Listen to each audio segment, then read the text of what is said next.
أشهد أن لا إله إلا الله وحده لا شريك له وأشهد أن محمدا عبده ورسوله أما بعد فأعوذ بالله من الشيطان الرجيم بسم الله الرحمن الرحيم الحمد لله رب العالمين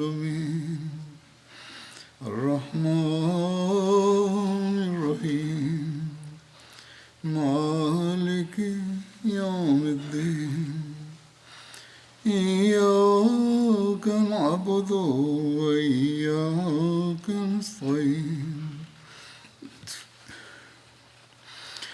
اهدنا الصراط المستقيم صراط الذين أنعمت عليهم غير المغضوب عليهم ولا الضالين.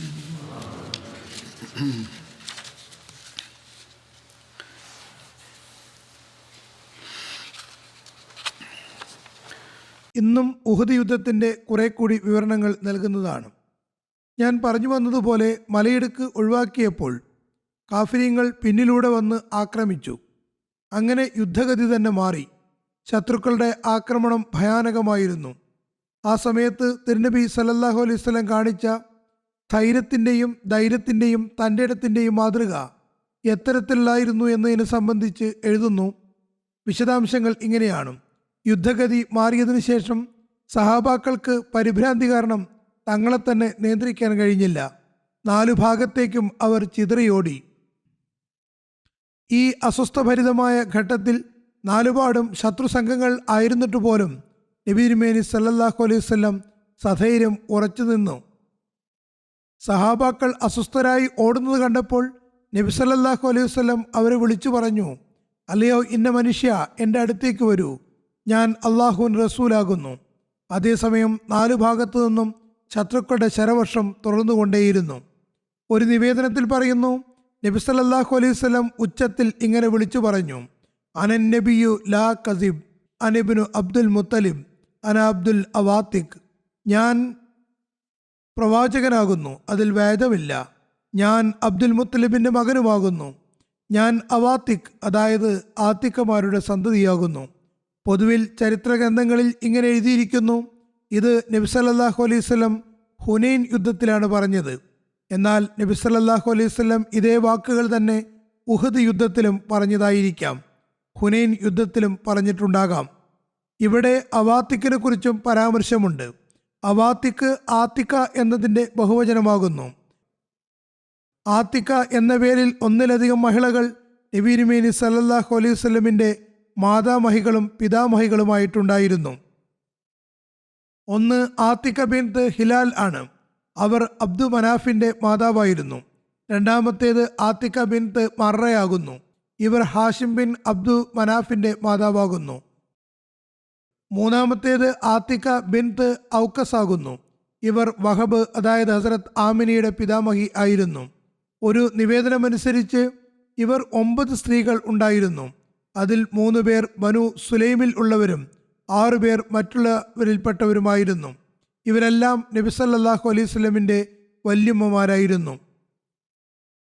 ഈ സംഭവത്തെ വിശദീകരിച്ചുകൊണ്ട് ഹദരത്ത് മിർസ ബഷീർ അഹമ്മദ് സാബ് എഴുതുന്നു, അബ്ദുല്ലാഹ് ബിൻ ജുബൈറിൻ്റെ കൂട്ടുകാർ വിജയം ലഭിച്ചതായി കണ്ടപ്പോൾ തങ്ങളുടെ നേതാവായ അബ്ദുല്ലായോട് പറഞ്ഞു, ഇപ്പോൾ വിജയം ലഭിച്ചിരിക്കുന്നു.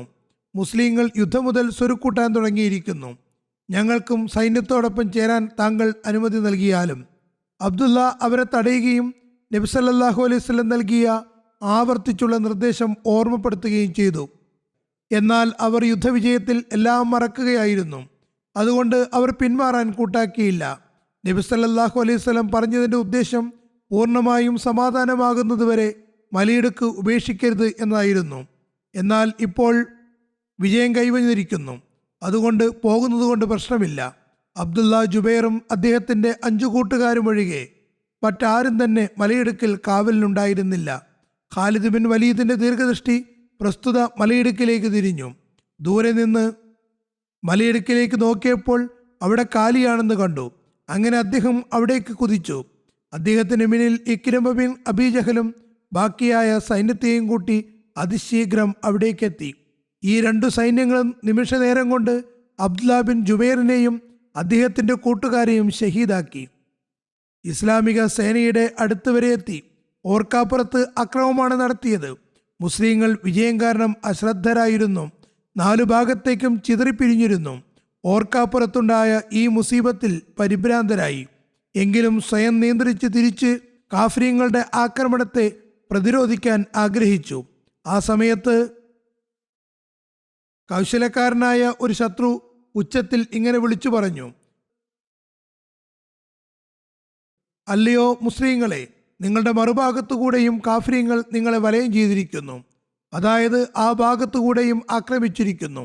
മുസ്ലിങ്ങൾ നിശ്ചേഷ്ടരായി വീണ്ടും പിന്തിരിഞ്ഞു. പരിഭ്രാന്തിയിൽ ഒന്നും അറിയാത്ത അവസ്ഥയിൽ തങ്ങളുടെ ആളുകൾക്ക് നേരെയും വാൾ ചുഴറ്റാൻ തുടങ്ങി. മറുഭാഗത്ത് മക്കയിലെ യോദ്ധാവായ ഒരു സ്ത്രീ ഉംറ ബിൻത്ത് അൽക്കമ ഈ കാഴ്ചകൾ കണ്ടപ്പോൾ വളരെ വേഗം മുന്നോട്ട് ഗമിച്ച് ഖുറൈശികളുടെ നിലത്ത് കിടക്കുന്ന പതാക ഉയർത്തുകയുണ്ടായി. അത് കണ്ടപ്പോൾ ഖുറൈശികളുടെ ചിതറിപ്പിരിഞ്ഞ സൈന്യം ഒത്തുകൂടി. അങ്ങനെ മുസ്ലിങ്ങൾ യഥാർത്ഥത്തിൽ 4 ദിശയിൽ നിന്നും ശത്രുക്കളുടെ വലയത്തിൽ വന്നു. സങ്കീർണമായ അവസ്ഥയായി. ഇത്രയും കാര്യങ്ങൾ നേരത്തെയും കഴിഞ്ഞ ഖുത്ബയിൽ പറഞ്ഞതാണ്. അതായത് എങ്ങനെയാണ് അവർ ഒരുമിച്ച് കൂടിയത് എന്നും ആക്രമണം നടത്തിയത് എന്നും പറഞ്ഞിരുന്നു.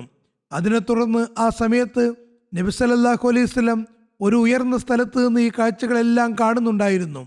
നബി സല്ലല്ലാഹു അലൈഹി വസല്ലം മുസ്ലിങ്ങളെ വിളിച്ചുകൊണ്ടിരുന്നു. എന്നാൽ ഈ ബഹളത്തിനിടയിൽ നബി സല്ലല്ലാഹു അലൈഹി വസല്ലമിന്റെ ശബ്ദം ആണ്ടുപോവുകയുണ്ടായി. ചരിത്രകാരന്മാർ എഴുതുന്നു, ഇതെല്ലാം വളരെ ചെറിയ സമയത്തിലാണ് നടന്നത്. ഭൂരിഭാഗം മുസ്ലിങ്ങളും തികച്ചും നിഷ്ക്രിയരായി മാറി. എത്രത്തോളം എന്നാൽ ഈ സ്തബ്ധാവസ്ഥയിൽ ചില മുസ്ലിങ്ങൾ പരസ്പരം ആക്രമിക്കുക പോലുമുണ്ടായി. സ്വന്തക്കാരനും അന്യനും തമ്മിലുള്ള വ്യതിരിക്തത പോലും ഇല്ലാതായി. ചില മുസ്ലിങ്ങളുടെ കൈകൾ കൊണ്ട് തന്നെ മറ്റു മുസ്ലിങ്ങൾക്ക് പരുക്കുപറ്റി. കഴിഞ്ഞ ഖുത്ബയിൽ പറഞ്ഞു വന്നതുപോലെ ഹുസൈഫയുടെ പിതാവ് യമാനെ മുസ്ലിങ്ങൾ അബദ്ധവശാൽ ഷഹീദാക്കി. ഹുസൈഫ പെട്ടെന്ന് തന്നെ അത് തൻ്റെ പിതാവാണെന്ന് വിളിച്ചു പറയുന്നുണ്ടായിരുന്നു. പക്ഷേ ആ സമയത്ത് ആര് കേൾക്കാൻ? നബി സല്ലല്ലാഹു അലൈഹി വസല്ലം പിന്നീട് മുസ്ലിങ്ങളുടെ ഭാഗത്ത് നിന്ന് യമാന്റെ ബ്ലഡ് മണി നൽകാൻ ആഗ്രഹിച്ചെങ്കിലും ഹുസൈഫ അത് വാങ്ങുന്നത് വിസമ്മതിച്ചുകൊണ്ട് പറഞ്ഞു, ഞാൻ എൻ്റെ പിതാവിൻ്റെ രക്തം ചിന്തിയതിൽ മുസ്ലിങ്ങൾക്ക് മാപ്പ് കൊടുക്കുന്നു. ഹദ്രത്ത് ഖലീഫത്തുൽ മസീഹ് സാനി റളിയല്ലാഹു അൻഹു ഈ സംഭവം വിവരിച്ചുകൊണ്ട് പറയുന്നു, വളരെ അന്ധകാര നിബിഡമായ ഒരു സന്ദർഭം ഉഹുദിൽ നബി സല്ലല്ലാഹു അലൈഹി വസല്ലമയ്ക്ക് പരിക്ക് പറ്റിയതാണ്.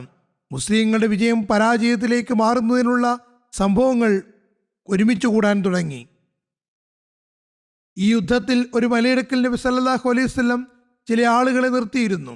യുദ്ധത്തിൻ്റെ എന്തവസ്ഥയായാലും നിങ്ങൾ മലയിടുക്ക് ഉപേക്ഷിക്കരുത് എന്ന കൽപ്പനയും നൽകിയിരുന്നു. കാഫ്രീങ്ങളുടെ സൈന്യം ചിതറിപ്പിരിഞ്ഞപ്പോൾ അവർ അബദ്ധവശാൽ ഒരു തീരുമാനത്തിലെത്തുകയും ഇനി ഇവിടെ നിൽക്കുന്നത് കൊണ്ട് എന്താണ് പ്രയോജനമെന്നും നമുക്കും പോയി യുദ്ധത്തിൽ പങ്കെടുക്കാമെന്നും തീരുമാനിച്ചു. അവരുടെ നേതാവ് അവരെ തടഞ്ഞുകൊണ്ട് പറഞ്ഞു, നബി സല്ലല്ലാഹു അലൈഹി വസല്ലം നമ്മളോട് എന്തു തന്നെ സംഭവിച്ചാലും ഈ മലയിടുക്ക് ഉപേക്ഷിക്കരുത് എന്ന് പറഞ്ഞിട്ടുണ്ട്. എന്നാൽ അവർ പറഞ്ഞു, നബി സല്ലല്ലാഹു അലൈഹി വസല്ലം ഉദ്ദേശിച്ചത് വിജയം വരിച്ചാലും ഇവിടെ തന്നെ നിൽക്കണമെന്നല്ല. നബി സല്ലല്ലാഹു അലൈഹി വസല്ലമിന്റെ ഉദ്ദേശം യുദ്ധം നടന്നുകൊണ്ടിരിക്കുന്നിടത്തോളം ഇവിടെ നിന്നും പോകരുത് എന്നാണ് പറഞ്ഞത്. ഇപ്പോൾ വിജയം കൈവന്നിരിക്കുന്നു, ശത്രുക്കൾ പിന്തിരിഞ്ഞുകൊണ്ടിരിക്കുന്നു. ഞങ്ങളും ഈ ജിഹാദിൽ അല്പമെങ്കിലും പുണ്യം കരസ്ഥമാക്കാൻ ആഗ്രഹിക്കുന്നു. അങ്ങനെ ആ മലയിടുക്ക് കാലിയായി. ഹദ്രത്ത് ഖാലിദ് ബിൻ വലീദ് അന്ന് മുസ്ലിമായിരുന്നില്ല, യുവാവുമായിരുന്നു. അദ്ദേഹത്തിൻ്റെ ദൃഷ്ടി വളരെ തീക്ഷ്ണമായിരുന്നു. അദ്ദേഹം തൻ്റെ സൈന്യത്തോടൊപ്പം പിന്തിരിഞ്ഞോടുമ്പോൾ യാദൃശ്ചികമായി പിന്നിലേക്ക് നോക്കി. അവിടെ മലയിടുക്ക് കാലിയാണെന്ന് കണ്ടു. അത് കണ്ടതും അദ്ദേഹം തിരിച്ചു വന്ന് മുസ്ലിങ്ങളുടെ പിന്നിലൂടെ ആക്രമണം നടത്തി. മുസ്ലിങ്ങളെ സംബന്ധിച്ചിടത്തോളം ഈ ആക്രമണം അപ്രതീക്ഷിതമായിരുന്നു. അതുകൊണ്ട് അവർ വളരെ ഏറെ പരിഭ്രാന്തരായി. മാത്രമല്ല അവർ പല ഭാഗത്തേക്കും ചിതറിപ്പിരിഞ്ഞിരുന്നു. അതുകൊണ്ട് തന്നെ അമുസ്ലിങ്ങളെ നേരിടാനും കഴിഞ്ഞില്ല. ഹദ്രത്ത് ഖലീഫത്തുൽ മസീഹ് സാനി റളിയല്ലാഹു അൻഹു സൂറ നൂറിലെ 64-ാമത്തെ ആയത്തിന് തഫ്സീറിൽ ഈ സംഭവത്തെ പരാമർശിച്ചുകൊണ്ട് പറയുന്നു, ഈ റസൂലിൻ്റെ കൽപ്പനയ്ക്കെതിരെ പ്രവർത്തിക്കുന്നവർക്ക് എതിരിൽ അള്ളാഹുവിൻ്റെ ഭാഗത്തു നിന്ന് എന്തെങ്കിലും ശിക്ഷ വരുമെന്ന് ഭയക്കേണ്ടതാണ്. അവരേതെങ്കിലും വേദനാജനകമായ ശിക്ഷയ്ക്ക് അർഹരായി തീരാം. ഈ ആയത്തിൻ്റെ തർജ്ജമ ഇപ്രകാരമാണ്. അദ്ദേഹം പറയുന്നു, ഉഹദ് യുദ്ധത്തിൽ ഇത്തരത്തിലൊരു കൽപ്പനയ്ക്കെതിരെ പ്രവർത്തിച്ചതുകൊണ്ട് ഇസ്ലാമിക സൈന്യത്തിന് എത്ര വലിയ നഷ്ടമാണ് സംഭവിച്ചത്. തിരുനബി സല്ലല്ലാഹു അലൈഹി വസല്ലം ഒരു മലയുടെ സംരക്ഷണത്തിന് വേണ്ടി 50 സൈനികരെ നിയമിച്ചിരുന്നു. ഈ മല എത്രത്തോളം പ്രധാനമുള്ളതായിരുന്നു. എന്നാൽ തിരുനബി സല്ലല്ലാഹു അലൈഹി വസല്ലം ഈ സൈനികരുടെ തലവൻ അബ്ദുല്ലാ ബിൻ ജുബൈർ അൻസാരിയോട് പറഞ്ഞു, ഞങ്ങൾ ജയിച്ചാലും വധിക്കപ്പെട്ടാലും ഈ മലയെ നിങ്ങൾ ഉപേക്ഷിക്കരുത്. എന്നാൽ കാഫിര്യങ്ങൾ പരാജയപ്പെട്ടപ്പോൾ മുസ്ലിങ്ങൾ അവരെ പിന്തുടർന്നു. അപ്പോൾ ഈ മലയിടുക്കിൽ നിയമിക്കപ്പെട്ട സൈനികർ തങ്ങളുടെ നേതാവിനോട് പറഞ്ഞു, ഇതാ വിജയം സംഭവിച്ചിരിക്കുന്നു. ഇനി നാം ഇവിടെ തുടരുന്നത് ആവശ്യമില്ലാത്ത കാര്യമാണ്. ഞങ്ങൾക്കും ഈ ജിഹാദിൽ പങ്കെടുത്ത് പുണ്യം നേടാനുള്ള അനുവാദം നൽകിയാലും. അവരുടെ നേതാവരോട് പറഞ്ഞു, നോക്കൂ, നബി സല്ലല്ലാഹു അലൈഹി വസല്ലമയുടെ കൽപ്പനയ്ക്ക് എതിരെ പ്രവർത്തിക്കരുത്. ജയിച്ചാലും തോറ്റാലും ഈ ഇടം നിങ്ങൾ വിട്ടുപോകാൻ ഞാൻ അനുവാദം നൽകുന്നതല്ല. അപ്പോൾ അവർ പറഞ്ഞു, ജയിച്ചാലും ഇവിടെ നിന്ന് മാറരുത് എന്നതായിരുന്നില്ല നബി സല്ലല്ലാഹു അലൈഹി വസല്ലമിൻ്റെ ഉദ്ദേശം. നമ്മെ താക്കീത് ചെയ്യുക എന്നതായിരുന്നു നബി തിരുമേനി സല്ലല്ലാഹു അലൈഹി വസല്ലമിൻ്റെ ലക്ഷ്യം. ഇപ്പോൾ വിജയം സംഭവിച്ചു കഴിഞ്ഞതിന് ശേഷം നാം ഇവിടെ നിൽക്കുന്നത് ആവശ്യമില്ലാത്ത കാര്യമാണ്. അങ്ങനെ അവർ നബി സല്ലല്ലാഹു അലൈഹി വസല്ലമയുടെ കൽപ്പനയ്ക്ക് മുകളിൽ അവരുടെ സ്വന്തം അഭിപ്രായത്തിന് പ്രാധാന്യം നൽകിക്കൊണ്ട് ആ മലയിൽ നിന്നും ഇറങ്ങി. അവരുടെ നേതാവും ചില സൈനികരും മാത്രം ബാക്കിയായി. കാഫിര്യങ്ങളുടെ സൈന്യം മക്കയുടെ ഭാഗത്തേക്ക് പിന്തിരിഞ്ഞോടിക്കൊണ്ടിരിക്കുമ്പോൾ പെട്ടെന്ന് ഖാലിദ് ഇബ്നു വലീദ് പിറകിലേക്ക് നോക്കി ആ മലയിടുക്കിൽ ആരും ഇല്ലെന്ന് മനസ്സിലായി. അദ്ദേഹം അംർ ഇബ്നു ആസിനെ വിളിച്ചു. അവർ രണ്ടുപേരും ആ സമയത്ത് മുസ്ലിങ്ങളായിരുന്നില്ല. ഖാലിദ് ഇബ്നു വലീദ് പറഞ്ഞു, നോക്കൂ, ഇത് നല്ല അവസരമാണ്. നമുക്ക് പിന്നിലൂടെ പോയി മുസ്ലിങ്ങളെ ആക്രമിക്കാം. അങ്ങനെ ഈ 2 യുദ്ധവീരന്മാരും തങ്ങളുടെ പിന്തിരിഞ്ഞോടുന്ന സൈന്യത്തെ നിയന്ത്രിക്കുകയും ഇസ്ലാമിക സൈന്യത്തിൻ്റെ ഒരു വശത്തുകൂടെ ഈ മലയിൽ കയറുകയും ചെയ്തു. അവിടെ വളരെ കുറച്ച് മുസ്ലിങ്ങൾ മാത്രമായിരുന്നു ഉണ്ടായിരുന്നത്. അവർക്ക് ശത്രുക്കളെ നേരിടാനുള്ള അവസരം കിട്ടിയില്ല. ആ മുസ്ലിങ്ങളെ അവർ തുണ്ടം തുണ്ടമാക്കി. മാത്രമല്ല ഇസ്ലാമിക സൈന്യത്തെ പിന്നിലൂടെ ആക്രമിക്കുകയും ചെയ്തു. കാഫിര്യങ്ങളുടെ ഈ ആക്രമണം അപ്രതീക്ഷിതമായിരുന്നു. മുസ്ലിങ്ങൾ വിജയാഘോഷത്തിൽ പല ഭാഗത്തേക്കും ചിതറിപ്പിരിഞ്ഞിരുന്നു. അതുകൊണ്ട് അവർക്ക് ഉറച്ചു നിൽക്കാൻ പോലും കഴിഞ്ഞില്ല. ചില സഹാബാക്കൾ ഓടിവന്ന് നബി സല്ലല്ലാഹു അലൈഹി വസല്ലം തിരുമേനിക്ക് ചുറ്റും നിലയുറപ്പിച്ചു. അവരുടെ എണ്ണം 20ഓളമായിരുന്നു. പക്ഷേ ഈ ഏതാനും ആളുകൾക്ക് എത്രമാത്രം ശത്രുക്കളോട് പെരുതാൻ കഴിയും? അവസാനം കാഫിര്യങ്ങളുടെ ഒരു നീണ്ട നിര തന്നെ വന്നത് കാരണം മുസ്ലിങ്ങൾ സൈനികരും പിന്നിലേക്ക് തള്ളപ്പെട്ടു. നബി സല്ലല്ലാഹു അലൈഹി വസല്ലം രണാങ്കണത്തിൽ ഒറ്റയ്ക്കായി. ഇതേ അവസ്ഥയിൽ നബി സല്ലല്ലാഹു അലൈഹി വസല്ലമിന് മേലും ഒരു കല്ല് പതിക്കുകയുണ്ടായി. അത് കാരണം നബി സല്ലല്ലാഹു അലൈഹി വസല്ലമിൻ്റെ ശിരസിലെ കവചത്തിൻ്റെ ഒരു ആണി തലയിൽ തറച്ചുപോയി. നബി സല്ലല്ലാഹു അലൈഹി വസല്ലം മോഹാത്സ്യപ്പെട്ടു ഒരു കുഴിയിൽ വീഴുകയും ചെയ്തു. അത് ചില ദ്രോഹികൾ ഇസ്ലാമിക സൈന്യത്തിന് നഷ്ടം വരുത്തുന്നതിന് വേണ്ടി കുഴി കുടിച്ച് മൂടിയിട്ടതായിരുന്നു. അതിനുശേഷം വേറെ പല സഹാബാക്കളും ഷഹീദായി. അവരുടെ മൃതദേഹങ്ങൾ നബി സല്ലല്ലാഹു അലൈഹി വസല്ലമയുടെ തിരുശരീരത്തിന് മേൽ വീഴുകയുണ്ടായി.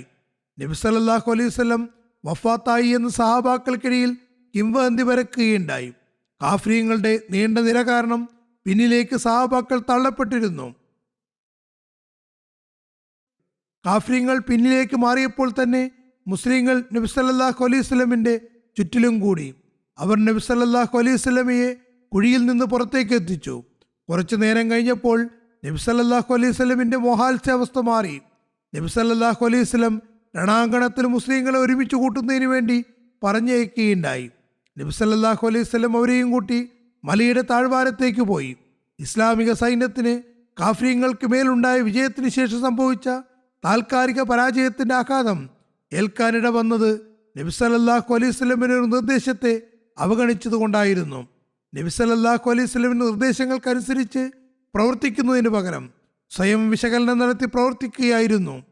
അവർ നബി സല്ലല്ലാഹു അലൈഹി വസല്ലമയുടെ പിന്നിൽ ഹൃദയത്തിൻ്റെ ഇംഗിതമനുസരിച്ച് ഞരമ്പുകൾ പ്രവർത്തിക്കുന്നത് പോലെ അവർ നബി സല്ലല്ലാഹു അലൈഹി വസല്ലമയുടെ പിന്നിൽ ചലിക്കണമായിരുന്നു.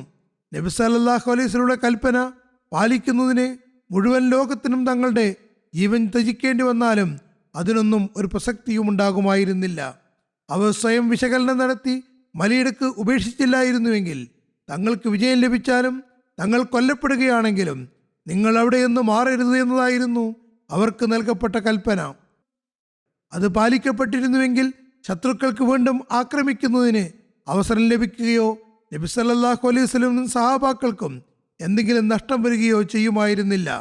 അള്ളാഹു പറയുന്നു, കൽപ്പന പാലിക്കാത്തത് കൊണ്ടാണ് നഷ്ടം സംഭവിച്ചത് എന്നും ഇതതിൻ്റെ പരിണിതിയാണെന്നും പറഞ്ഞത് അള്ളാഹു ആകുന്നു, നിങ്ങളല്ല. മറ്റൊരു സ്ഥലത്ത് ഹദ്റത്ത് മുസ്ലിം മൗദ് വളരെ സൂക്ഷ്മമായി വ്യാഖ്യാനിച്ചുകൊണ്ട് സൂറ കൗസറിന് വളരെ വിശദമായ തഫ്സീർ നൽകിയിട്ടുണ്ട്. അവിടെയും ഈ സംഭവം വിവരിക്കുന്നുണ്ട്. അദ്ദേഹം പറയുന്നു, ഉഹുദ് യുദ്ധാവസരത്തിൽ അള്ളാഹു മുസ്ലിങ്ങൾക്ക് വിജയം നൽകി. കാഫിര്യങ്ങൾ പിന്തിരിഞ്ഞോടി. അന്ന് ഖാലിദ് ഇബ്നു വലീദ്, അംർ ഇബ്നു ആസ് തുടങ്ങിയ മഹാന്മാരായ ജനറൽമാർ ഇസ്ലാം സ്വീകരിച്ചിട്ടുണ്ടായിരുന്നില്ല. ആ യുദ്ധത്തിൽ അവർ കാഫിര്യങ്ങളുടെ ഭാഗത്തു നിന്നാണ് പങ്കെടുത്തത്. നബി സല്ലല്ലാഹു അലൈഹി വസല്ലം സഹാബാക്കളുടെ ഒരു സംഘത്തെ ഇവിടെ നിന്നും അനങ്ങരുത്, ഞങ്ങൾ വിജയിച്ചാലും പരാജയപ്പെട്ടാലും ശരി, ഞങ്ങൾ ജീവിച്ചിരിക്കുകയോ കൊല്ലപ്പെട്ടാലും ശരി, നിങ്ങൾ ഈ സ്ഥലം വിട്ടുപോകരുത് എന്ന് കൽപ്പന നൽകിയിരുന്നു. മുസ്ലിങ്ങൾക്ക് ജിഹാദിൽ വലിയ താല്പര്യമായിരുന്നു. ഇസ്ലാമിന് വിജയം ലഭിച്ചപ്പോൾ മലയിടുക്കിൽ നിന്നിരുന്നവർ തങ്ങളുടെ ഓഫീസറോട് പറഞ്ഞു, ഞങ്ങൾക്കും അല്പമെങ്കിലും ജിഹാദിൽ പങ്കെടുക്കാൻ അനുമതി തന്നാലും ഇസ്ലാമിന് വിജയം ലഭിച്ചിരിക്കുന്നു, ഇനിയൊരു പ്രയാസവും ബാക്കിയായിട്ടില്ല. അദ്ദേഹം പറയുന്നു, വിജയം ലഭിച്ചാലും പരാജയപ്പെട്ടാലും ഞങ്ങൾ കൊല്ലപ്പെട്ടാലും ജീവിച്ചാലും ഈ സ്ഥലത്ത് നിന്ന് നിങ്ങൾ അനങ്ങരുത്, അതുകൊണ്ട് ഇവിടെ തന്നെ നിൽക്കേണ്ടതാണ്. അവർ പറഞ്ഞു, നബി സല്ലല്ലാഹു അലൈഹി വസല്ലമിൻ്റെ ഉദ്ദേശം ഇതൊന്നുമായിരുന്നില്ല. വിജയം വരിച്ചാലും ഇവിടെ നിന്നും മാറരുത് എന്നല്ല പറഞ്ഞത്. നബി സല്ലല്ലാഹു അലൈഹി വസല്ലം മുൻകരുതൽ എന്ന നിലയ്ക്ക് ഇവിടെ നിർത്തിയതാണ്. ശത്രുക്കൾ ഇപ്പോൾ ഓടിപ്പോയിരിക്കുന്നു, ഇസ്ലാമിന് വിജയം ലഭിച്ചിരിക്കുന്നു. ഇനി നമ്മൾ ഈ സ്ഥലം ഉപേക്ഷിച്ചു പോയാലും ഒരു പ്രശ്നവുമില്ല. അല്പമെങ്കിലും ഞങ്ങളും ഈ ജിഹാദിൽ പങ്കെടുക്കട്ടെ. അവരുടെ നേതാവ് പറഞ്ഞു, അദ്ദേഹം വളരെ യുക്തിബദ്ധമായ കാര്യമാണ് പറഞ്ഞത്. ഭരണാധിപൻ കൽപ്പന നൽകിക്കഴിഞ്ഞാൽ പിന്നെ കീഴിലുള്ളവർക്ക് തങ്ങളുടെ ബുദ്ധി പ്രയോഗിക്കാൻ അവകാശമില്ല. നബി സല്ലല്ലാഹു അലൈഹി വസല്ലം നമ്മളോട് ഇവിടെ നിന്നും മാറരുത് എന്നാണ് പറഞ്ഞത്. വിജയം ലഭിച്ചാലും പരാജയപ്പെട്ടാലും തങ്ങൾ ജീവിച്ചിരുന്നാലും കൊല്ലപ്പെട്ടാലും ശരി, ഈ സ്ഥലം വിട്ടുപോകരുത് എന്ന് ആവർത്തിച്ച് പറഞ്ഞതാണ്. അതുകൊണ്ട് നബി സല്ലല്ലാഹു അലൈഹി വസല്ലമയുടെ നിർദ്ദേശമനുസരിച്ച് നമ്മൾ ഇവിടെ തന്നെ നിൽക്കേണ്ടതാണ്. പക്ഷേ അവർ അത് അംഗീകരിച്ചില്ല. അവർ തങ്ങളുടെ തെറ്റിൽ ശാഠ്യം പിടിച്ചുകൊണ്ട് തങ്ങളുടെ നേതാവിനോട് പറഞ്ഞു, നിങ്ങൾ ഇവിടെ തന്നെ നിന്നാലും ഞങ്ങൾ പോവുകയാണ്. അങ്ങനെ അവരിൽ ഭൂരിഭാഗവും അവിടെ നിന്ന് പോയി. ഓഫീസറും അദ്ദേഹത്തിൻ്റെ കൂട്ടുകാരും മാത്രം ബാക്കിയായി. കാഫിര്യങ്ങളുടെ സൈന്യം പിന്തിരിഞ്ഞോടിയതായിരുന്നു. ഖാലിദ് ഇബ്നു വലീദ് വളരെ ബുദ്ധിമാനും ജാഗരൂകനുമായിരുന്നു. ഇസ്ലാമിലും അദ്ദേഹം വളരെ നല്ല പ്രവർത്തനങ്ങൾ ചെയ്തിട്ടുണ്ട്. കാഫിര്യങ്ങളുടെ സൈന്യത്തിലും അദ്ദേഹം വളരെ പ്രാവീണ്യമുള്ള ജനറലായിരുന്നു. അദ്ദേഹം തൻ്റെ സൈന്യത്തോടൊപ്പം ഓടിപ്പോകുമ്പോൾ വളരെ ത്വരിതഗതിയിൽ അദ്ദേഹത്തിൻ്റെ കണ്ണുകൾ മലയിടുക്കിൽ പതിച്ചു. അവിടെ കാലിയാണെന്ന് കണ്ടു. അദ്ദേഹത്തോടൊപ്പം അംർ ഇബ്നു ആസും ഉണ്ടായിരുന്നു. അദ്ദേഹം അംറിനോട് പറഞ്ഞു, നമുക്കിപ്പോൾ വളരെ നല്ലൊരു കാര്യമാണ് കൈവന്നിരിക്കുന്നത്. അംറും അങ്ങോട്ട് നോക്കി. രണ്ടുപേരും തങ്ങളുടെ സൈന്യത്തെയും കൂട്ടി തിരിച്ചു വന്നു. ഖാലിദ് ഇബ്നു വലീദ് ഒരു ഭാഗത്തു കൂടി സഞ്ചരിച്ചുകൊണ്ട് മലയിടുക്കിലേക്ക് ആക്രമണം നടത്തി. അംർ ഇബ്നു ആസ് മറുഭാഗത്ത് നിന്ന് ആക്രമിച്ചു. മലയിടുക്കിലുണ്ടായിരുന്ന ആളുകളെ അവർ വധിക്കുകയും അങ്ങനെ മുസ്ലിങ്ങളെ പിന്നിലൂടെ വന്ന് ആക്രമിക്കുകയും ചെയ്തു. മുസ്ലിങ്ങൾ ഈ മലയിടുക്ക് തങ്ങളുടെ സംരക്ഷണത്തിന് ഉള്ളതായിട്ടാണ് മനസ്സിലാക്കിയിരുന്നത്. അവർ ചിതറിപ്പിരിഞ്ഞു. അണികൾ മുറിഞ്ഞുപോയി. ബാക്കിയായ ശത്രുക്കളെ അവർ പിന്തുടരുകയായിരുന്നു. അപ്പോൾ ഖാലിദ് ഇബ്നു വലീദും അംർ ഇബ്നു ആസും പിന്നിലൂടെ വന്ന് മുസ്ലിങ്ങളെ ആക്രമിച്ചു. മുസ്ലിങ്ങൾ ഒറ്റയ്ക്കൊറ്റയ്ക്കായി ശത്രുക്കളുടെ മുന്നിൽ അകപ്പെട്ടു. ചില മുസ്ലിങ്ങൾ കൊല്ലപ്പെടുകയും ചിലർക്ക് പരിക്കേൽക്കുകയും ചെയ്തു. ബാക്കിയുള്ളവരുടെ പാദമിടറി. ശത്രുക്കൾ യുദ്ധം ചെയ്ത് നബി സല്ലല്ലാഹു അലൈഹി വസല്ലമയുടെ അടുത്ത് വരെ എത്തി. ഒരു സമയത്ത് നബി സല്ലല്ലാഹു അലൈഹി വസല്ലമയുടെ അടുക്കൽ കേവലം 12 ആളുകളെ ഉണ്ടായിരുന്നുള്ളൂ. ഈ 2 സൈന്യാധിപരും, അതായത് ഖാലിദ് ബിൻ വലീദും അംർ ബിൻ ആസും, തങ്ങളുടെ മറ്റു ഓഫീസർമാരോടൊപ്പം യുദ്ധം ചെയ്യാൻ വേണ്ടി അഭ്യർത്ഥിക്കുകയുണ്ടായി. അങ്ങനെ 3000 വരുന്ന സൈന്യം അണിയണിയായി ഒന്നിച്ചുകൂടി. ആ സമയത്ത് ശത്രുക്കൾ കല്ലേറ് നടത്തിക്കൊണ്ടിരുന്നു. അമ്പുകൾ വർഷിക്കുകയും ചെയ്തു. വാൾപ്പയറ്റും നടത്തിയിരുന്നു. മുസ്ലിം സൈന്യത്തിൽ ആകമാനം അങ്കലാപ്പായി. അത്തരമൊരു സന്ദർഭത്തിൽ സഹാബാക്കൾ അനുപമമായ ത്യാഗങ്ങളാണ് കാഴ്ചവെച്ചത്. പക്ഷേ പുതുജീവനുമായി വന്ന 3000 വരുന്ന ശത്രു സൈന്യത്തിന് മുന്നിൽ നിൽക്കാൻ അവർക്ക് കെൽപ്പുണ്ടായിരുന്നില്ല. ഈ യുദ്ധത്തിൽ നബി സല്ലല്ലാഹു അലൈഹി വസല്ലമയുടെ 2 പല്ലുകൾ പൊട്ടുകയുണ്ടായി. നബി സല്ലല്ലാഹു അലൈഹി വസല്ലം ശിരസിലണിഞ്ഞ കവചത്തിൽ ഒരു കല്ല് കൊണ്ടതിനാൽ കവചത്തിലെ ഒരു ആണി നബി സല്ലല്ലാഹു അലൈഹി വസല്ലമിന്റെ ശിരസിലേക്ക് ആഞ്ഞിറങ്ങി. അങ്ങനെ നബി സല്ലല്ലാഹു അലൈഹി വസല്ലം മോഹാത്സ്യപ്പെട്ട് ഒരു കുഴിയിലേക്ക് വീണു.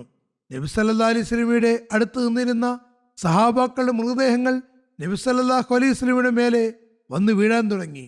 നബി സല്ലല്ലാഹു അലൈഹി വസല്ലമയുടെ പരിശുദ്ധ ദേഹം അതിനിടയിൽ അമർന്നുപോയി. നബി സല്ലല്ലാഹു അലൈഹി വസല്ലം ഷഹീദായെന്ന് മുസ്ലിങ്ങൾക്കിടയിൽ പരക്കാൻ വരെ തുടങ്ങി. മുസ്ലിങ്ങളുടെ ചുവടുകൾ നേരത്തെ തന്നെ അസ്ഥിരമായിരുന്നു. ഈ വാർത്ത ബാക്കിയുണ്ടായിരുന്നവരുടെ ശ്വാസത്തെ പോലും ഇല്ലാതാക്കി. പിന്നെ അള്ളാഹുവിന്റെ യുക്തി നോക്കുക. കാഫിര്യങ്ങൾക്കിടയിൽ നബി സല്ലല്ലാഹു അലൈഹി വസല്ലം കൊല്ലപ്പെട്ടു എന്ന് വാർത്ത പരന്നപ്പോൾ അതിനുശേഷം അവർ കൂടുതൽ ആക്രമണം നടത്തിയില്ല. ഉടൻ മക്കയിലേക്ക് തിരിക്കുന്നതാണ് ഉചിതമെന്ന് അവർക്ക് തോന്നി. നൗസുബില്ലാ, നബി സല്ലല്ലാഹു അലൈഹി വസല്ലം കൊല്ലപ്പെട്ടു എന്ന സന്തോഷ വാർത്ത അവിടേക്ക് എത്തിക്കാമെന്നും അവർ കരുതി. നബി സല്ലല്ലാഹു അലൈഹി വസല്ലമയുടെ ധൈര്യത്തെയും സ്ഥൈര്യത്തെയും കുറിച്ച് നിവേദനങ്ങളിൽ പറയുന്നു. മിഖ്താദ് ബിൻ അമർ ഉഹദ് ദിവസത്തെ പരാമർശിച്ചുകൊണ്ട് പറയുന്നു, അള്ളാഹുവാണേ സത്യം, മുശ്രിക്കീങ്ങൾ കൊല്ലും കൊലയും നടത്തിക്കൊണ്ടിരുന്നു. നബി സല്ലല്ലാഹു അലൈഹി വസല്ലമിനും വലിയ പരിക്കേൽപ്പിച്ചു. കേൾക്കുക, നബി സല്ലല്ലാഹു അലൈഹി വസല്ലമിന് സത്യത്തോടു കൂടി അയച്ച അള്ളാഹുവാണേ സത്യം, നബി സല്ലല്ലാഹു അലൈഹി വസല്ലം ഒരു ചാണുപോലും പിന്നോട്ട് മാറിയില്ല. ശത്രുക്കളെ നേരിട്ടുകൊണ്ടിരുന്നു. റസൂലുള്ളാഹി സല്ലല്ലാഹു അലൈഹി വസല്ലമയുടെ സഹാബാക്കളുടെ ഒരു സംഘം ഒരിക്കൽ നബി സല്ലല്ലാഹു അലൈഹി വസല്ലം അടുക്കലേക്ക് വന്നിരുന്നു. പക്ഷേ ആക്രമണത്തിന് ശക്തി കാരണം ദൂരേക്ക് അകന്നുപോയി. അതായത് കാഫിര്യങ്ങളുടെ ആക്രമണം ഉണ്ടായപ്പോൾ അവർ വീണ്ടും ചിതറിപ്പിരിഞ്ഞു, വീണ്ടും തിരിച്ചെത്തി. ചുരുക്കത്തിൽ ചിലപ്പോൾ നബി സല്ലല്ലാഹു അലൈഹി വസല്ലം നിന്നുകൊണ്ട് തന്നെ തൻ്റെ ആവനാഴിയിൽ നിന്ന് ശരം എയ്തുകൊണ്ടിരുന്നു, ചിലപ്പോൾ കല്ലുകൾ എറിഞ്ഞു. അങ്ങനെ മുശ്രിക്കീങ്ങൾ അകറ്റിക്കൊണ്ടിരുന്നു. നബി സല്ലല്ലാഹു അലൈഹി സഹാബാക്കളുടെ ഒരു സംഘത്തോടൊപ്പം ധൈര്യത്തോടെ നിൽക്കുകയായിരുന്നു. ഒരു നിവേദനത്തിൽ പറയുന്നു, നബി സല്ലല്ലാഹു അലൈഹി വസല്ലം തൻ്റെ സ്ഥലത്ത് ധൈര്യത്തോടെ നിന്നു. ഒരടി പോലും പിന്നോട്ട് നീങ്ങിയില്ല. മറിച്ച് ശത്രുക്കളെ നേർക്ക് നേരെ നേരിട്ട് തൻ്റെ ആവനാഴിയിൽ നിന്ന് അമ്പെയ്തുകൊണ്ടിരുന്നു. അങ്ങനെ വില്ല് പൊട്ടുകയും അതിൻ്റെ ഒരു കഷ്ണം നബി സല്ലല്ലാഹു അലൈഹി വസല്ലമയുടെ കയ്യിൽ ബാക്കിയാവുകയും ചെയ്തു. അത് ഏകദേശം ഒരു ചാണുണ്ടായിരുന്നു. അതായത് അമ്പ് വെച്ച് വലിക്കുന്ന കമ്പ് പൊട്ടിപ്പോയി. അപ്പോൾ ഉക്കാശ ബിൻ മഹസൻ നബി സല്ലല്ലാഹു അലൈഹി വസല്ലമയിൽ നിന്ന് വില്ല് വാങ്ങി അതിൻ്റെ കമ്പ് ശരിയാക്കുകയായിരുന്നു ലക്ഷ്യം. അദ്ദേഹം പറഞ്ഞു, യാ റസൂലല്ലാഹ്, ഇതിൻ്റെ കമ്പ് മുഴുവനും വരുന്നില്ല. അപ്പോൾ നബി സല്ലല്ലാഹു അലൈഹി വസല്ലം പറഞ്ഞു, അത് വലിക്കുക, എത്തുന്നതാണ്. ഉക്കാശ പറയുന്നു, നബി സല്ലല്ലാഹു അലൈഹി വസല്ലമിനെ സത്യവുമായ അയച്ച അള്ളാഹുവാണ്, ഞാനത് നല്ലപോലെ വലിച്ചു. അങ്ങനെ അത് പൂർണ്ണമാവുകയും ചെയ്തു. ഞാൻ വില്ലിൻ്റെ കമ്പിൽ 2 or 3 തവണ ചുഴറ്റുകയുണ്ടായി, എന്നിട്ടും അത് പൂർണ്ണമാകുന്നുണ്ടായിരുന്നില്ല. പക്ഷേ ഒരത്ഭുത ദൃഷ്ടാന്തം എന്നേ പറയേണ്ടൂ. അത് പിന്നീട് വീണ്ടും ശരിയാവുകയും ചെയ്തു. നബി സല്ലല്ലാഹു അലൈഹി വസല്ലം വീണ്ടും തൻ്റെ വില്ല് ഏന്തുകയും അമ്പെയ്യാൻ ആരംഭിക്കുകയും ചെയ്തു. അബൂ തൽഹ നബി സല്ലല്ലാഹു അലൈഹി വസല്ലമയുടെ മുന്നിൽ പരിചയന്നോണം ഉണ്ടായിരുന്നു. ഏതായാലും നബി സല്ലല്ലാഹു അലൈഹി വസല്ലമയുടെ വില്ല് പൊട്ടിത്തുണ്ടമായി, അമ്പുകളും അവസാനിച്ചു. അങ്ങനെ ആ വില്ല് ഖത്താദ ബിൻ നോമാൻ ഏറ്റെടുത്തു. അത് പിന്നീട് അദ്ദേഹത്തിൻ്റെ പക്കൽ തന്നെയാണ് ഉണ്ടായിരുന്നത്. പിന്നീട് നബി സല്ലല്ലാഹു അലൈഹി വസല്ലം കല്ലുകൾ എടുത്തെറിയാൻ തുടങ്ങി. നാഫിയ ബിൻ ജുബൈർ വിവരിക്കുന്നു, ഒരു മുഹാജിർ ഇങ്ങനെ പറയുന്നതായി ഞാൻ കേട്ടു, ഞാൻ ഉഹദിൽ പങ്കെടുത്തിട്ടുണ്ടായിരുന്നു. എല്ലാ ഭാഗത്തു നിന്നും അമ്പുകൾ വരുന്നത് ഞാൻ കണ്ടുകൊണ്ടിരുന്നു. നബി സല്ലല്ലാഹു അലൈഹി വസല്ലം അതിന് നടുവിലായിരുന്നു. ഓരോ അമ്പും നബി സല്ലല്ലാഹു അലൈഹി വസല്ലം ദൂരെയാണ് പതിച്ചത്. ഞാൻ അബ്ദുല്ലാ ബിൻ ഷിഹാബ് ജുഹരിയെ കാണുകയുണ്ടായി. എനിക്ക് നിങ്ങൾ നബി സല്ലല്ലാഹു അലൈഹി വസല്ലമിലേക്കുള്ള വഴി പറഞ്ഞു തരിക. അദ്ദേഹം രക്ഷപ്പെടുകയാണെങ്കിൽ പിന്നെ ഞാൻ ബാക്കിയുണ്ടാകുന്നതല്ല. നബി സല്ലല്ലാഹു അലൈഹി വസല്ലം അയാളുടെ അരികിൽ ഉണ്ടായിരുന്നു. അപ്പോൾ നബി സല്ലല്ലാഹു അലൈഹി വസല്ലം അടുക്കൽ ഒരു അനുയായിയും ഉണ്ടായിരുന്നില്ല. അയാൾ മുന്നോട്ട് നീങ്ങിയപ്പോൾ സഫ്വാൻ ബിൻ ഉമയ്യ അയാളെ ശപിച്ചുകൊണ്ട് പറഞ്ഞു, അള്ളാഹുവാണേ സത്യം, ഞാൻ അദ്ദേഹത്തെ കണ്ടില്ല. അള്ളാഹുവും അങ്ങനെ സംരക്ഷണം ഒരുക്കുകയായിരുന്നു. അള്ളാഹുവാണേ, അവൻ ഞങ്ങളിൽ നിന്ന് നബി സല്ലല്ലാഹു അലൈഹി വസല്ലം സംരക്ഷിക്കുകയായിരുന്നു. അള്ളാഹുവാണേ, ഞങ്ങൾ 4 പേർ മക്കയിൽ നിന്ന് പുറപ്പെട്ടതായിരുന്നു. അദ്ദേഹത്തിനെ വധിക്കുന്നതിനെ കുറിച്ച് പരസ്പരം കണക്കുകൂട്ടുകയും ചെയ്തിരുന്നു. പക്ഷേ ഞങ്ങൾക്ക് അദ്ദേഹത്തെ വധിക്കാൻ കഴിഞ്ഞില്ല. ഇബ്നു സഅദ് പറയുന്നു, അബൂ നബർ കൻആനി പറയുന്നു, ഞാൻ മുശ്രിക്കീങ്ങളോടൊപ്പം ഉഹുദിൽ പങ്കെടുത്തിരുന്നു. ഞാൻ ആ ദിവസം 5 ലക്ഷ്യങ്ങൾ വെച്ചിട്ടുണ്ടായിരുന്നു. അതിൽ ഞാൻ അമ്പുകൾ എയ്തുകൊണ്ടിരുന്നു. ഞാൻ നബി സല്ലല്ലാഹു അലൈഹി വസല്ലം കാണുമ്പോൾ നബി സല്ലല്ലാഹു അലൈഹി വസല്ലം സഹാബാക്കൾ തിരുനബി സല്ലല്ലാഹു അലൈഹി വസല്ലമിനെ വലയം ചെയ്തിരിക്കുകയായിരുന്നു. അമ്പുകൾ നബി സല്ലല്ലാഹു അലൈഹി വസല്ലമയുടെ ഇടത്തും വലത്തും വന്ന് പതിക്കുന്നുണ്ടായിരുന്നു. ചില അമ്പുകൾ നബി സല്ലല്ലാഹു അലൈഹി വസല്ലമയുടെ മുന്നിലും വന്ന് വീഴുന്നുണ്ടായിരുന്നു. ചിലത് പിന്നിലാണ് വന്ന് വീണത്. പിന്നീട് നബി സല്ലല്ലാഹു അലൈഹി വസല്ലം എനിക്ക് ഇസ്ലാമിലേക്ക് മാർഗദർശനം നൽകി. ഞാൻ മുസ്ലിം ആവുകയും ചെയ്തു. ഇതിനെക്കുറിച്ച് ഹദ്റത്ത് മസീഹ് മൗഊദ് അലൈഹി സ്വലാം പറയുന്നു, നബി സല്ലല്ലാഹു അലൈഹി വസല്ലമയുടെ മക്ക ജീവിതം ഒരു അത്ഭുത മാതൃകയായിരുന്നു. നബി സല്ലല്ലാഹു അലൈഹി വസല്ലം ധൈര്യത്തെക്കുറിച്ച് ആ മഹാത്മാവ് പറയുന്നു, ഒരു നിലയ്ക്ക് നബി സല്ലല്ലാഹു അലൈഹി വസല്ലമയുടെ മുഴുവൻ ജീവിതവും പ്രയാസത്തിലാണ് കടന്നുപോയത്. ഉഹദ് യുദ്ധത്തിൽ നബി സല്ലല്ലാഹു അലൈഹി വസല്ലം ഒറ്റയ്ക്കായിരുന്നു. യുദ്ധത്തിൽ നബി സല്ലല്ലാഹു അലൈഹി വസല്ലം താൻ അള്ളാഹുവിൻ്റെ റസൂലാണെന്ന് പ്രകടിപ്പിച്ചത് നബി സല്ലല്ലാഹു അലൈഹി വസല്ലമിൻ്റെ ധൈര്യത്തിൻ്റെയും സ്ഥൈര്യത്തിൻ്റെയും അന്തസ്സാണ് പ്രഖ്യാപിക്കുന്നത്. നബി സല്ലല്ലാഹു അലൈഹി വസല്ലം ശത്രുക്കളാൽ വലയം ചെയ്യപ്പെട്ടിരുന്നു. അപ്പോഴും തൻ്റെ വ്യക്തിത്വത്തെ ഒളിപ്പിച്ചു വെച്ചില്ല, മറിച്ച് വിളംബരപ്പെടുത്തുകയാണ് ചെയ്തത്. ജനങ്ങൾക്ക് അത് മനസ്സിലാക്കാനും കഴിഞ്ഞിരുന്നു. ഹദ്റത്ത് മസീഹ് മൗഊദ് അലൈഹി ഇസ്ലാം വീണ്ടും പറയുന്നു, അമ്പിയാക്കൾക്കും ഔലിയാക്കൾക്കും ഉണ്ടായ പ്രയാസങ്ങൾ യഹൂദികൾക്കുണ്ടായ ശാപവും ദൈന്യതും പോലെയല്ല. അതിൽ അള്ളാഹുവിൻ്റെ ശിക്ഷയും ദേഷ്യവും പ്രകടമാകുന്നു. എന്നാൽ അമ്പിയാക്കൾ ധൈര്യത്തിൻ്റെ മാതൃകയാണ്. അള്ളാഹുവിന് ഇസ്ലാമിനോട് ഒരു ശത്രുതയും ഉണ്ടായിരുന്നില്ല. പക്ഷേ നോക്കുക, ഉഹദ് യുദ്ധത്തിൽ നബി സല്ലല്ലാഹു അലൈഹി വസല്ലം ഒരു വേള ഒറ്റപ്പെടുകയുണ്ടായി. അതിലുള്ള രഹസ്യം എന്തെന്നാൽ നബി സല്ലല്ലാഹു അലൈഹി വസല്ലമിൻ്റെ ധൈര്യം വെളിപ്പെടണമായിരുന്നു. നബി സല്ലല്ലാഹു അലൈഹി വസല്ലം 10,000-ത്തിനു മുന്നിൽ ഏകനായി നിലകൊണ്ടു. ഞാൻ അള്ളാഹുവിൻ റസൂലാകുന്നു എന്ന് പ്രഖ്യാപിച്ച് ഇത്തരം മാതൃക കാണിക്കാൻ മറ്റൊരു നബിക്കും അവസരം ലഭിച്ചിട്ടില്ല. ഇവിടെ ഉഹുദിൽ 3000 ഉണ്ടായിരുന്നത്. മേൽപ്പറഞ്ഞത് ഒരു പത്രം എഴുതിയതാണ്. ഹദ്റത്ത് മസീഹ് മൗഊദ് അലൈഹി ഇസ്ലാം ഒരുപക്ഷെ 2 യുദ്ധങ്ങളെ പരാമർശിച്ചതുമായിരിക്കാം. അഹ്സാബ് യുദ്ധത്തിൽ 10,000 കാഫിര്യങ്ങൾ ഉണ്ടായിരുന്നു. 2 യുദ്ധങ്ങളിലും ശത്രുക്കളുടെ അംഗബലം കൂടുതലായിരുന്നു. ഏതായാലും ആ മഹാത്മാവ് സ്ഥാപിക്കാൻ ഉദ്ദേശിക്കുന്നത് തൻ്റെ സ്ഥൈര്യത്തിൻ്റെയും ധൈര്യത്തിൻ്റെയും മാതൃക എങ്ങനെ പ്രകടമാക്കി എന്നതായിരുന്നു. ഇത്തരം ഒരു മാതൃക കാണിക്കാൻ മറ്റൊരു നബിക്കും അവസരം ലഭിച്ചിട്ടില്ല. തുടർന്ന് ആ മഹാത്മാവ് പറയുന്നു, അള്ളാഹു ഖാദിർ അഥവാ താൻ ഉദ്ദേശിക്കുന്ന ഏതൊരു വസ്തുവിനും ശക്തി നൽകുന്നതാണ്. തന്നെ കാണുക എന്ന ശക്തി അവൻ തൻ്റെ സംസാരത്തിൽ നൽകിയിട്ടുണ്ട്. പ്രവാചകന്മാർ ഈ സംസാരത്തിലാണ് തങ്ങളുടെ ജീവൻ നൽകിയത്. ഏതെങ്കിലും ആലങ്കാരികമായിട്ടുള്ള പ്രേമിക്ക് ഇങ്ങനെ ചെയ്യാൻ കഴിയുമോ? ഈ സംസാരം കാരണം ഒരു പ്രവാചകനും ഈ മൈതാനത്തിൽ നിന്ന് ചുവടുവെച്ചതിന് ശേഷം പിന്നോട്ട് പിന്മാറിയില്ല. ആരും തന്നെ കൂറ് കാണിക്കാതിരുന്നിട്ടുമില്ല. അതായത് വാദം ഉന്നയിച്ചതിന് ശേഷം തൻ്റെ പിന്നിൽ അതിൽ ഉറച്ചു നിന്നു. ഉഹദ് യുദ്ധത്തെക്കുറിച്ച് ജനങ്ങൾ വ്യാഖ്യാനിക്കാറുണ്ട്. പക്ഷേ യാഥാർത്ഥ്യം എന്തെന്നാൽ ആ സമയത്ത് അള്ളാഹുവിൻ്റെ പ്രതാപത്തിന് പ്രകടനമായിരുന്നു. അത് നബി സല്ലല്ലാഹു അലൈഹി വസല്ലമിനല്ലാതെ മറ്റാർക്കും സഹിക്കാനുള്ള ശക്തി ഉണ്ടായിരുന്നില്ല. ചുവടുകൾ അസ്ഥിരപ്പെട്ടു. നബി സല്ലല്ലാഹു അലൈഹി വസല്ലമിൻ്റെ ജീവിതത്തിൽ കാണപ്പെടുന്നത് പോലുള്ള സത്യസന്ധതയും പരിശുദ്ധിക്കും സമാനമായത് എവിടെയും കാണാൻ സാധ്യമല്ല. അത് നബി സല്ലല്ലാഹു അലൈഹി വസല്ലമിന് അള്ളാഹുവിൽ നിന്നാണ് ലഭിച്ചത്. അതുപോലെ തന്നെ നബി സല്ലല്ലാഹു അലൈഹി വസല്ലമിനൊപ്പം ഉണ്ടായിരുന്ന ദൈവിക സഹായത്തിൻ്റെ ഉദാഹരണങ്ങളും മറ്റെവിടെയും കാണുകയില്ല. ഇൻഷാ അല്ലാഹ് ഇത് വീണ്ടും തുടരുന്നതാണ്. ഇപ്പോൾ ഞാൻ ഒരു അനുസ്മരണം കേൾപ്പിക്കാൻ ഉദ്ദേശിക്കുന്നു. നമ്മുടെ വളരെ കാലമായുള്ള ജമാഅത്തി സേവകൻ, ജമാഅത്തിൻ്റെ മുറബിയും മുബല്ലിഗുമായിരുന്ന ഡോക്ടർ ജലാൽ ഷം സാഹിബിനെ കുറിച്ചുള്ളതാണിത്. ഞാൻ ഇന്നലെ ഇദ്ദേഹത്തിൻ്റെ ജനാസ നമസ്കരിപ്പിച്ചിട്ടുണ്ടായിരുന്നു. ജുമാക്ക് അദ്ദേഹത്തെ അനുസ്മരിക്കാം എന്ന് കരുതി. അദ്ദേഹം കഴിവും ലാളിത്യവും കൂറുമുള്ള വാക്കിഫ് സിന്ദഗി ആയിരുന്നു. കുറച്ചു ദിവസം മുമ്പ് അദ്ദേഹം 79-ാമത്തെ വയസ്സിൽ വഫാത്തായി. ഇന്നാ ലില്ലാഹി വ ഇന്നാ ഇലൈഹി റാജിഊൻ.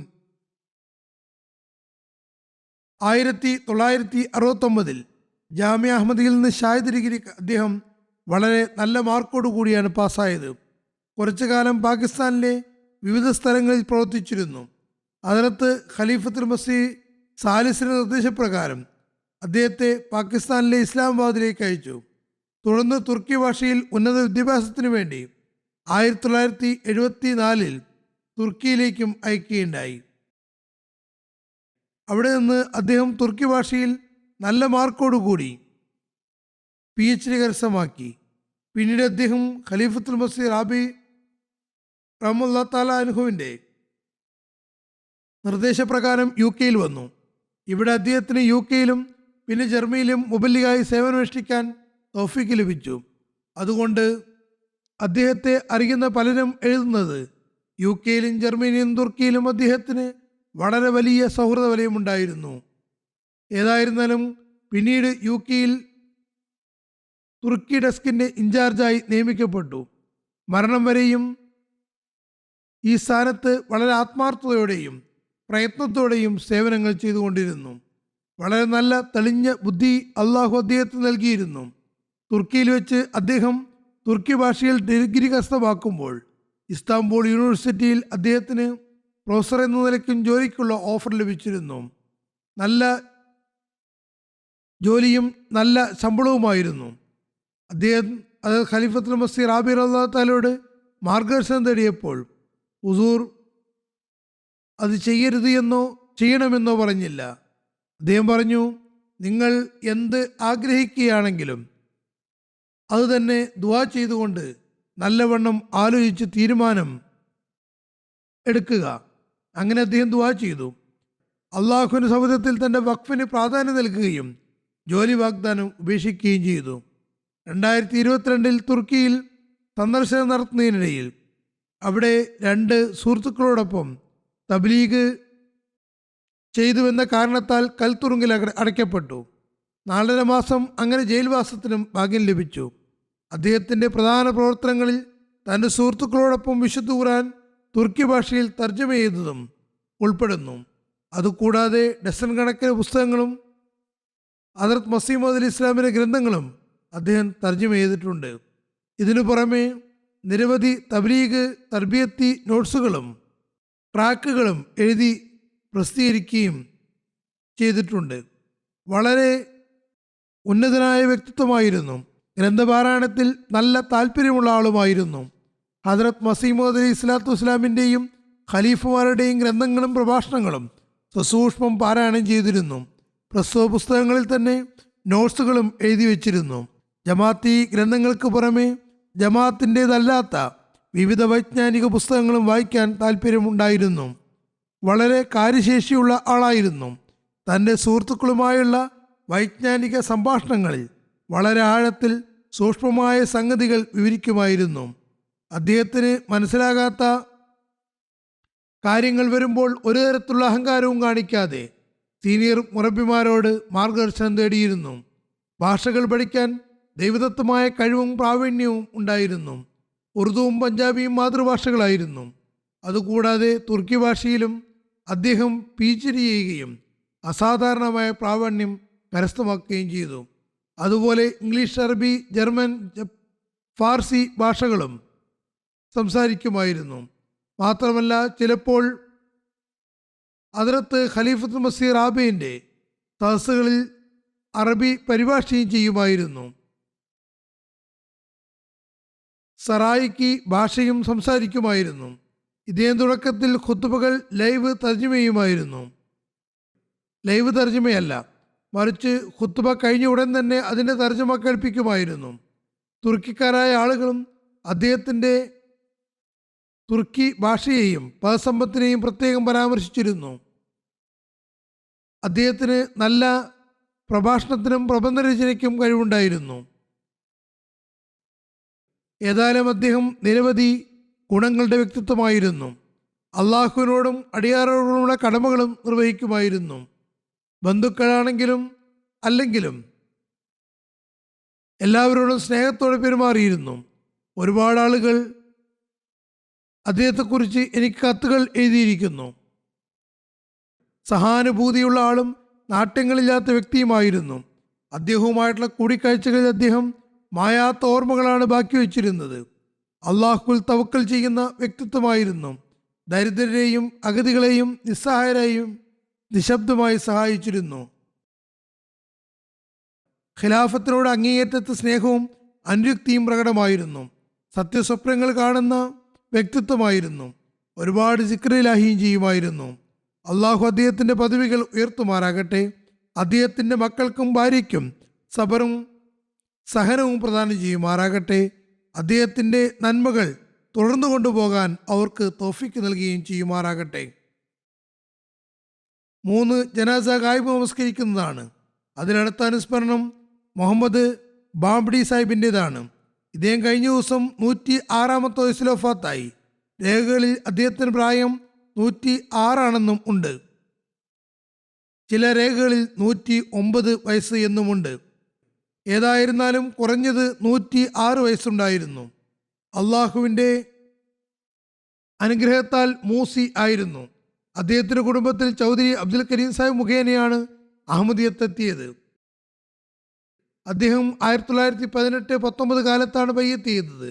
ഇബ്രാഹിം ബാംബടി സാഹിബ് തൻ്റെ പിതാവിൻ്റെ ബയ്യത്തിനെ കുറിച്ച് എഴുതുന്നു: കുടുംബത്തിൽ അള്ളാഹുവിൻ്റെ അനുഗ്രഹത്താൽ എൻ്റെ പിതാവ് മുഖേനയാണ് അഹമ്മദിയത്തെത്തിയത്. എൻ്റെ പിതാവ് ആദ്യം അഹ്ലെ ഹദീസ് വിഭാഗക്കാരനായിരുന്നു. 1918 അദ്ദേഹത്തിൻ്റെ കാഴ്ചശക്തി കുറഞ്ഞു വരാൻ തുടങ്ങി. തിമിരമായിരുന്നു. ചികിത്സയ്ക്ക് വേണ്ടി ഖാദിയാൻ നൂർ ഹോസ്പിറ്റലിലെത്തി. എൻ്റെ പിതാവ് ഏറെ പ്രസിദ്ധനായിരുന്നു. അതുകൊണ്ട് അബ്ദുൽ കരീം സാഹിബ് ആശുപത്രിയിൽ പ്രവേശിക്കപ്പെട്ടപ്പോൾ പരിചരണത്തിന് വേണ്ടി നിരവധി ആളുകൾ വരാൻ തുടങ്ങി. മാസ്റ്റർ അബ്ദുറഹ്മാൻ സാഹിബ്,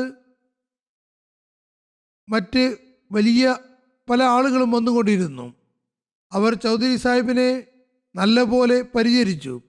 ഈ മഹാത്മാക്കൾ അദ്ദേഹത്തെ നല്ലപോലെ തബ്ലീഗും ചെയ്തു തുടങ്ങി. എഴുതുന്നു: എൻ്റെ പിതാവിൻ്റെ മനസ്സിൽ ഈസാ അലൈഹി സ്വലാം മരിച്ചുപോയെന്നും നല്ലപോലെ ഉറപ്പായി. ഈസാ അലൈഹി സ്വലാം ജീവിച്ചിരിപ്പില്ലെന്ന് നല്ലപോലെ മനസ്സിൽ പതിഞ്ഞു. മസീഹ് അലൈഹി സ്വലാം സത്യവാനാണെന്നും അദ്ദേഹത്തിൻ്റെ മനസ്സ് അംഗീകരിച്ചു കൊണ്ടിരുന്നു. കാരണം ഈസാ അലൈഹി സ്വലാം മരിച്ചുപോയെങ്കിൽ ഒരു മസീഹ് വരേണ്ടത് അനിവാര്യമായിരുന്നു. ഇപ്പോൾ ഒന്നില്ലെങ്കിൽ പിന്നെ എപ്പോൾ വരാനാണ്? അദ്ദേഹം തൻ്റെ രോഗാവസ്ഥയിൽ തന്നെ ബയ്യത്ത് ചെയ്തു. പിന്നീട് തിരിച്ച് തൻ്റെ ഗ്രാമമായ ബാംബടിയിലെത്തിയപ്പോൾ അദ്ദേഹം അഹമ്മദിയത്ത് സ്വീകരിച്ചു എന്ന കാര്യം ജനങ്ങൾക്കറിയാനിടയായി. ആളുകൾ അദ്ദേഹത്തെക്കുറിച്ച് അസ്വസ്ഥത പ്രകടിപ്പിച്ചു. അവർ പറഞ്ഞു: മിയാ അബ്ദുൽ കരീം സാഹിബ്, നിങ്ങൾ ഖാദിയാനിൽ പോയി മീർദായി ആകാനാണ് പോയതെങ്കിൽ നിങ്ങളെ കുരുടനാകാൻ വിടുമായിരുന്നു. ഖാദിയാനിലേക്ക് പോകാൻ സമ്മതിക്കുമായിരുന്നില്ല. അതിന് മറുപടി നൽകിക്കൊണ്ട് എൻ്റെ പിതാവ് പറഞ്ഞു: എനിക്ക് ഭൗതിക കാഴ്ചയോടൊപ്പം ആത്മീയ കാഴ്ചയും തീഷ്ണമാവുകയാണ് ഉണ്ടായത്. ആത്മീയ കാഴ്ച ഭൗതിക കാഴ്ചയേക്കാൾ കൂടുതൽ അനിവാര്യമാണ്. എന്നെ നേർമാർഗത്തിൽ നയിച്ചത് അള്ളാഹുവിനോട് നന്ദി പറയാൻ എനിക്ക് കഴിവില്ല.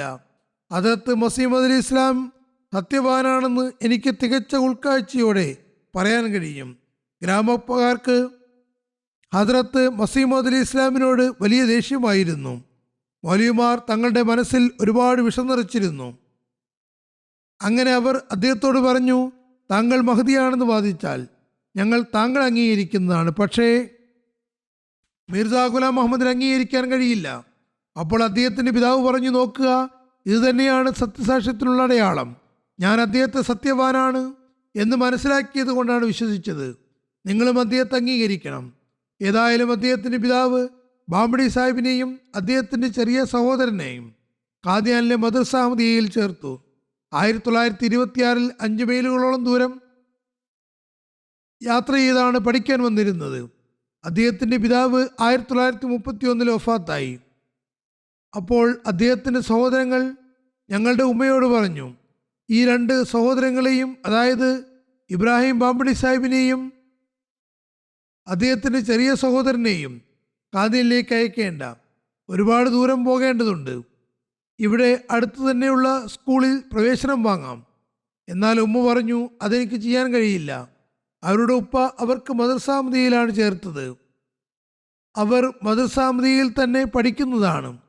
അങ്ങനെ ഞങ്ങൾ അവിടെ ഖാദിയാനിൽ തന്നെ പോയിക്കൊണ്ടിരുന്നു. ഖാദിയാനിൽ നിന്ന് 7ാം തരം പാസ്സായിട്ട് ജാമ്യയിൽ ചേർന്നു. അക്കാലത്ത് 7ാം തരത്തിന് ശേഷം ജാമ്യയിൽ ചേരാമായിരുന്നു. ജാമ്യയിൽ നിന്ന് വിദ്യാഭ്യാസം കരസ്ഥമാക്കി. പിന്നെ 1941 സ്വന്തം നിലയ്ക്ക് മെട്രിക് പാസ്സായി. 1939 മൗലവി ഫാസിലും പാസ്സായി. ഹദ്രത്ത് മസീമോദ് അലി ഇസ്ലാമിൻ്റെ കസീദ മുഴുവനും മനഃപ്പാടമാക്കിയിരുന്നു. കൂടാതെ ദുറേസമീനിലും കലാമെ മഹ്മൂദിലുമുള്ള നിരവധി പദ്യങ്ങളും ഹൃദ്യസ്ഥമായിരുന്നു.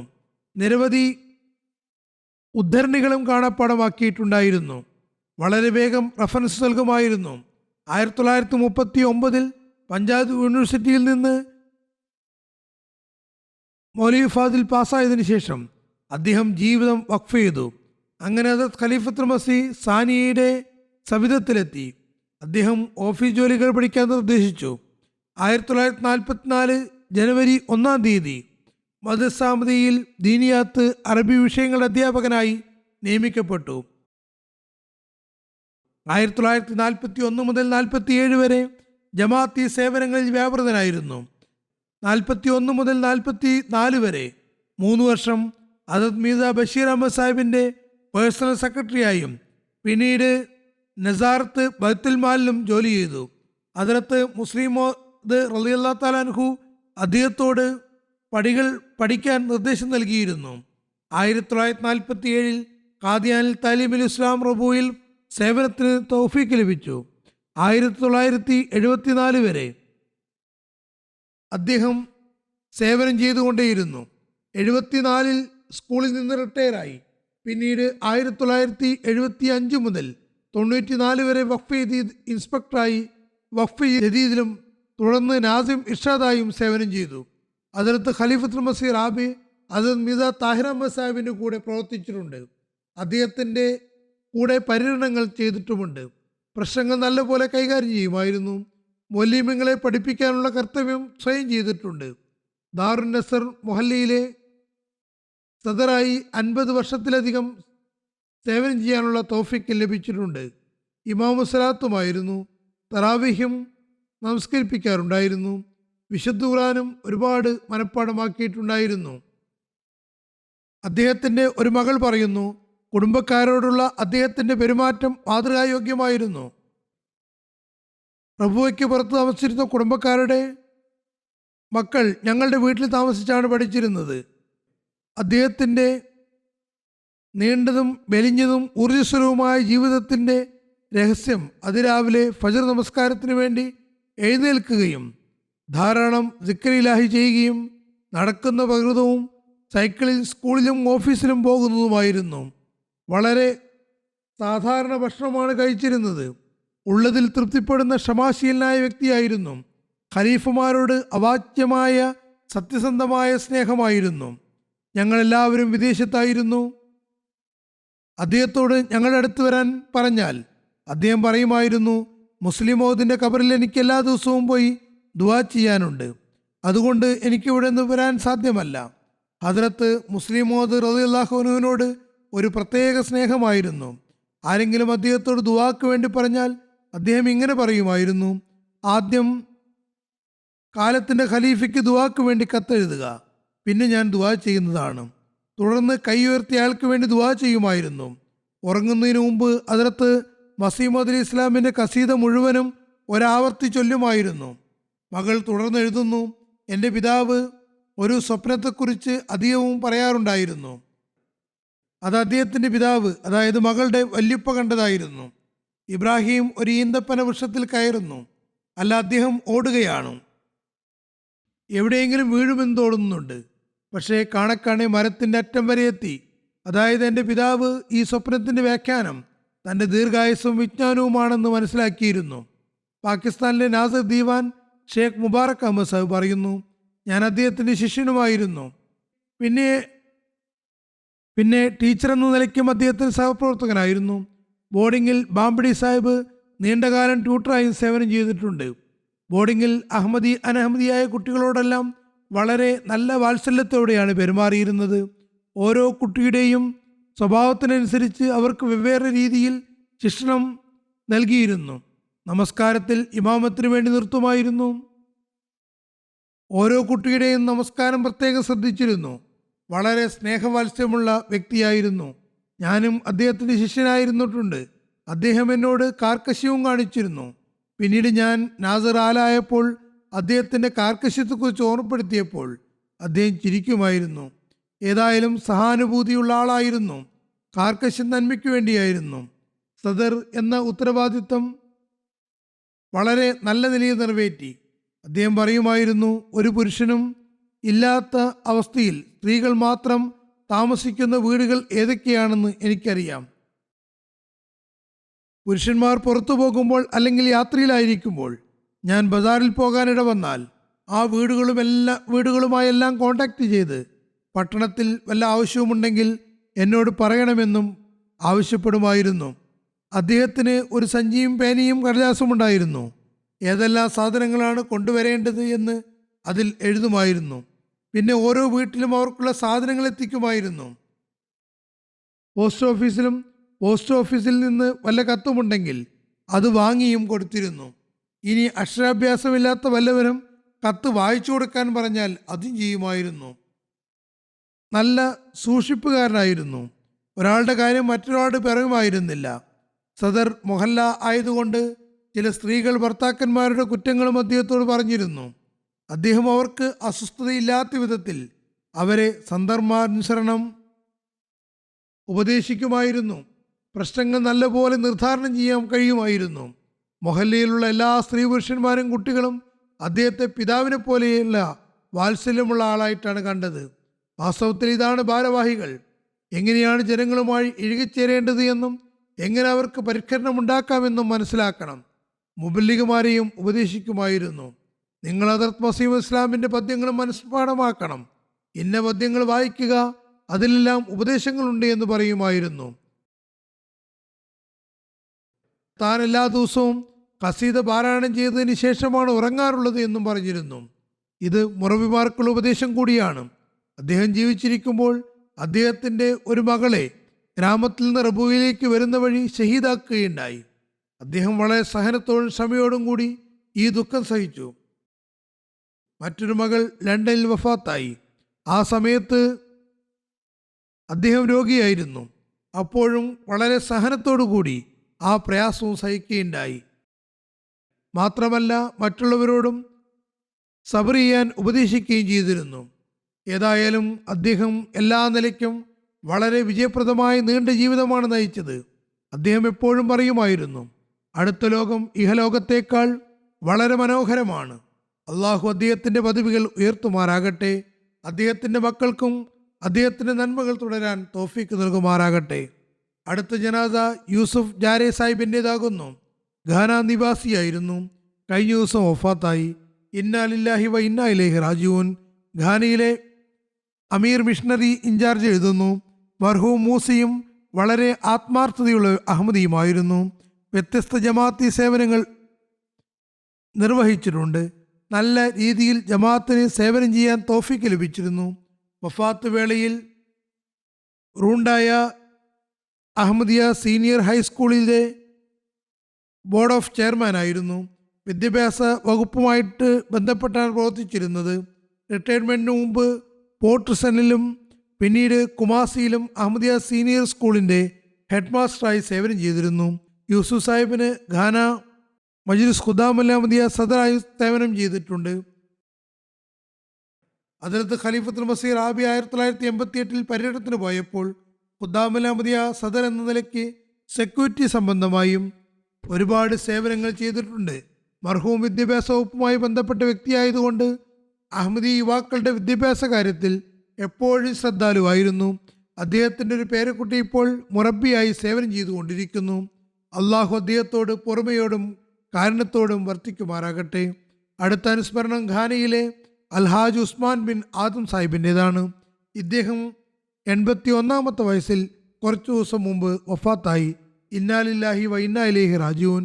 അദ്ദേഹത്തെക്കുറിച്ച് അമീർ മിഷ്രി ഇൻചാർജ് എഴുതുന്നു, പരേദിൻ വസീയത്ത് നിസാമിൽ ഉൾപ്പെട്ട ആളും ആത്മാർത്ഥതയുള്ള അഹമ്മദിയുമായിരുന്നു. നമസ്കാരത്തിലെയും ചന്ത കൊടുക്കുന്നതിലും കൃത്യനിഷ്ഠ പുലർത്തിയിരുന്നു.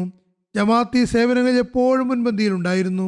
ഖിലാഫത്തിനോട് സത്യസന്ധമായ കൂറുള്ള വ്യക്തിയായിരുന്നു. അതേ ആവേശം തൻ്റെ മക്കളിൽ ഉണ്ടാക്കാനും അദ്ദേഹം ശ്രമിച്ചിട്ടുണ്ട്. മക്കളുടെ ദീനി ദുനിയാവി അധ്യാപനത്തിലും അതീവ ശ്രദ്ധാലുവായിരുന്നു.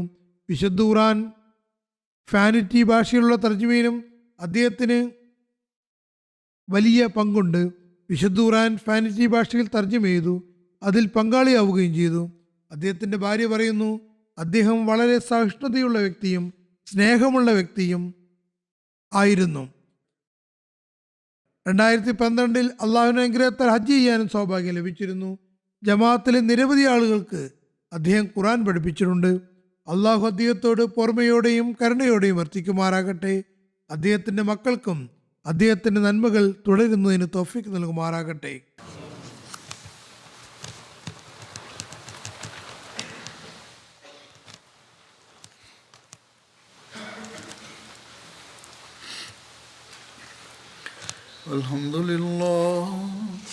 അൽഹംദുലില്ലാഹ് നഹ്മദുഹു വനസ്തഈനുഹു വനസ്തഗ്ഫിറുഹു വനുഅ്മിനു ബിഹി വനതവക്കലു അലൈഹി വനഊദു ബില്ലാഹി മിൻ ശുറൂരി അൻഫുസിനാ വമിൻ സയ്യിആതി അഅ്മാലിനാ മൻ യഹ്ദിഹില്ലാഹു ഫലാ മുദില്ല ലഹു ومن يضلله فلا هادي له ونشهد أن لا إله إلا الله ونشهد أن محمدا عبده ورسوله عباد الله رحمكم الله إن الله يأمر بالعدل والإحسان وإيتاء ذي القربى وينهى عن الفحشاء والمنكر والبغي يعظكم لعلكم تذكرون اذكروا الله يذكركم وادعوه يستجب لكم ولذكر الله